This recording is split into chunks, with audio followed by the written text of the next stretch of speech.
Ashwin sweets and snacks ப்ராடக்ட்ஸை நீங்களும் உங்க ஏரியாவில் உள்ள சூப்பர் மார்க்கெட்டுக்கு டிஸ்ட்ரிபியூட் செய்ய கால் பண்ணுங்க 9443966765. கோவையில் வீத லீடர்ஸ் அமைப்பின் தலைவர் அண்ணாமலை செய்தியாளர்களை சந்தித்தார். அந்த காட்சிகளை பார்க்கலாம். கைலாஷ் மான்சரோவர் யாத்திரையை பொறுத்தவரை சீன அரசு 2020, 21, 22, 23, 24 அனுமதி கொடுக்காத காரணத்தினால 25, 26 அனுமதி ஆரம்பிச்சாங்க. நிறைய பேர் இந்த 5 ஆண்டு 6 ஆண்டு போக முடியாதவங்க பெரிய அளவில் இந்த ஆண்டு நேபாள் காட்மண்டு மூலமாக 2 ரூட் இருக்கு. ஒன்று நம்ம இந்தியா மூலமாக போகலாம், லிப்பு லேக், நேபாள் காட்மண்டு மூலமாக பிரைவேட் ஆப்ரேட்டர்ஸ் மூலமாக நிறைய பேர் போயிருக்கிறாங்க. நேற்று அங்கே நடந்திருக்கக்கூடிய சம்பவம் என்பது மிக மிக துரதிருஷ்டவசமானது. ஒரு border immigration point Nepal Tibet பார்டரில் அவ்வளவு பேர் அடிச்சுட்டு போயிருக்கிறாங்க. ஈரோட்டிலிருந்து, கரூரிலிருந்து, ராமநாதபுரத்திலிருந்து, சென்னையிலிருந்து நிறைய டூர் ஆப்ரேட்டர்ஸ் கூட்டிகிட்டு போயிருக்கிறாங்க.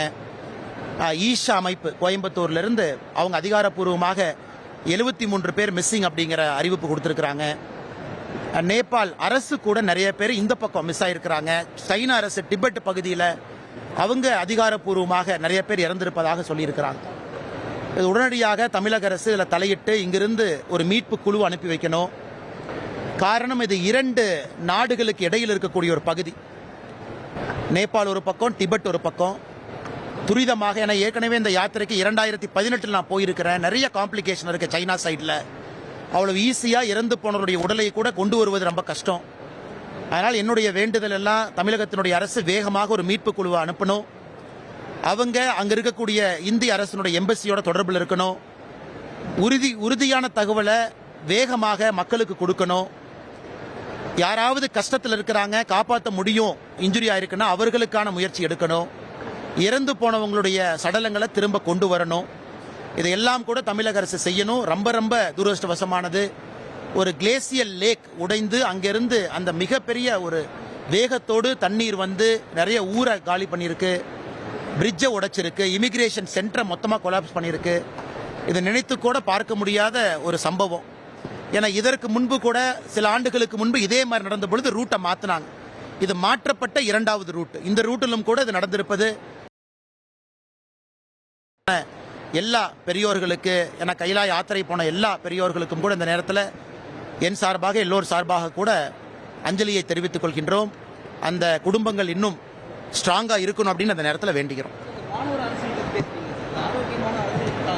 ஆனால் இன்னைக்கு மாணவர்களை நீங்கள் கல்லூரியில் அரசியல் செய்ய விரும்பல, கல்லூரியில் மாணவ செல்வங்களுக்கு அந்த ஸ்டூடெண்ட் பாடியை நீங்கள் ஊக்குவிக்கல அப்படின்னா அவங்க நிறைய பேர்த்துட்டு எப்படி பேசுறதுன்னு கூட தெரியாது. ஒரு அத்தாரிட்டி எப்படி பேசுறது, கல்லூரியில் எப்படி பேசுறது, அரசாங்க அதிகாரிட்ட எப்படி பேசுறது, மக்கள்கிட்ட எப்படி பேசுறதுன்னு இந்த சிஜேபி போன்ற ஆர்ப்பாட்டங்கள்லாம் நீங்கள் வெளியே பார்க்குறீங்க. அதெல்லாம் ஒரு பக்கம் இந்த பென்டப் இஷ்யூஸ்னுடைய ஆர்ப்பாட்டமாக இருந்தாலும் கூட இன்னொரு பக்கம் கல்லூரி அரசியல் சரியாக இருந்தால் பல பிரச்சனைக்கு அதே தீர்வாக இருக்கும். உச்சநீதிமன்றத்தினுடைய JM லிங்டோ கமிட்டி அதற்கு உச்சநீதிமன்றம் போட்டிருந்தும் கூட இன்னும் தமிழகத்தில், இந்தியாவில் குறிப்பாக தமிழகத்தில் கல்லூரி அரசியல் என்பது மிக மிக மோசமாக இருக்கு. அதனால் அரசியல் கட்சிகளுக்கு வரக்கூடிய இளம் தலைவர்களும் நமக்கு கிடைப்பதில்லை, கல்லூரியிலிருந்து நமக்கு இல்லை. அதே போல கல்லூரியிலிருந்து அரசியல் கற்றுக்கொண்டு வேறு துறையில் நிபுணர்களாக செல்வதற்கான வாய்ப்பு மறுக்கப்படுகிறது. அதனால தான் இந்த கல்லூரியில் நான் பேசும் பொழுது இது முறைப்படி எலெக்ஷன்ஸ் நடத்தி அதிலிருந்து மாணவ செல்வங்களை தேர்ந்தெடுத்திருக்கிறாங்க. அது உள்ளபடியே ஒரு நல்ல ஒரு மகிழ்ச்சியான விஷயம் என்பதை இங்கே குறிப்பிட்டேன்.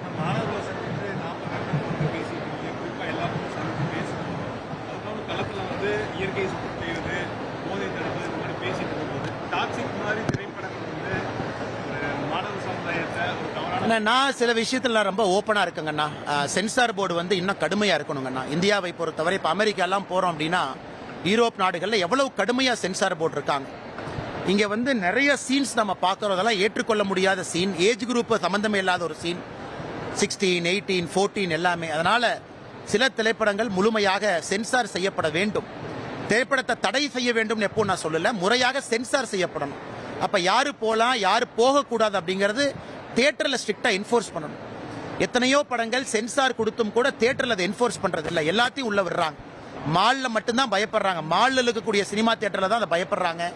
அதனால் தியேட்டர் உரிமையாளர்களுக்கு என் அன்பான வேண்டுகோள், சில திரைப்படங்களை இன்னைக்கு மாணவ சமுதாயத்தை சீரழிக்க ஆரம்பித்திருக்கிறது. நீங்கள் சரியான இடத்துல சென்சார் குறியீடுகளை நீங்கள் பின்பற்றணும்.